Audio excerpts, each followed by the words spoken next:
We're now being joined by Dr. Sunday Olatunde. He's a clinical pharmacist to shed some light on this strange development in Adamawa State, where we reported that there's been an outbreak of a flesh-eating disease. Very warm welcome to Newsnight. Thank you very much. NCDC has responded that it's going to take some 10 days before, we're going to get the results of what this strange disease is. But it's still at the clinical level, so it's something you can really discuss about. You want to, give us a sense of what this could be. Okay. Actually, thank you very much for having me on the program tonight. This is not the first time we have, disease outbreak in Nigeria. It has happened before. You could remember the case of Ebola. You could remember the case of, some metallic poisoning in Nasarawa State at a certain time, I think some years back. So it's not the first time.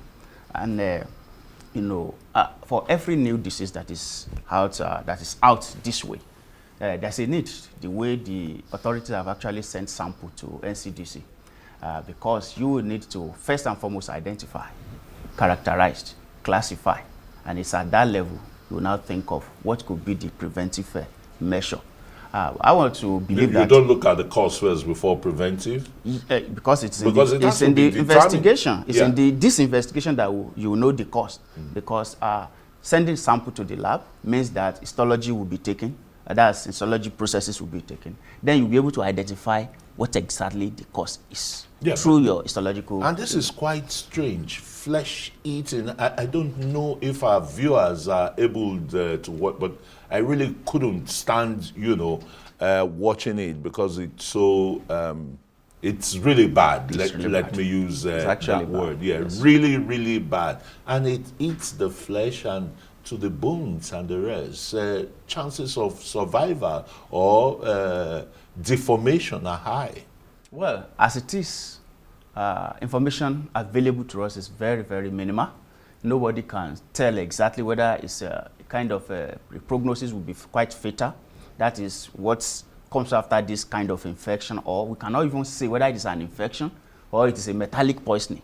It's not impossible that such can happen, especially where illegal mining may take place. And there are a lot of bacteria that can be very virulent and viruses that could be very virulent that people can contact anywhere. But until we have this particular result, when we see the result, we see what exactly the causative organism is. Then we'll characterize it, we'll try to classify it. Then we'll be able to tell how to prevent this, or what is the measure that we have to undertake in order to prevent or to manage this situation. As it is, nobody can really tell. And that means the people of Malabu, are left to their own fate as it is now. That is it. As it is now, the health authorities and the healthcare practitioners will be managing symptoms because they really don't know what to manage. They really don't know what to treat as we speak. Until we have the results within 10 days, we'll be able to know. If, for example, it is viral, we'll be able to tell. If it is bacteria, we'll be able to tell. Then we'll be able to tell what can be the right treatment to it. And how to isolate those who have contacted the disease. I would believe that by now, isolation, quarantine, and contact tracing should go on as we speak.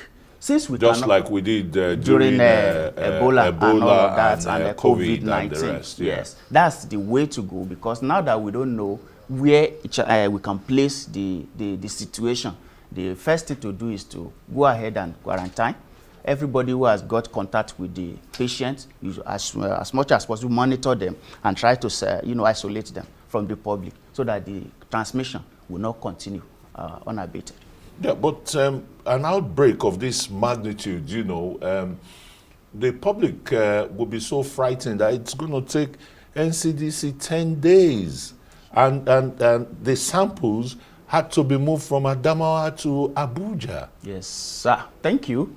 Well, that is the structure. The inadequacies, in the health sector. That's true, because such kind of a laboratory should have been a national facility that has different, let's say, offices in all the states of the federation, so that there can be closeness to, points where you have an outbreak.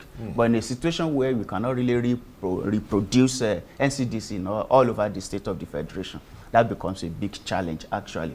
But if we were able to live up to expectation and we have NCDC at different structure that we have in different states of the federation, that wouldn't have been a problem to us. As we speak, NCDC 2 is just trying to look at every They're area. scrambling, so. Scrambling. Thank you very much for that use of the words.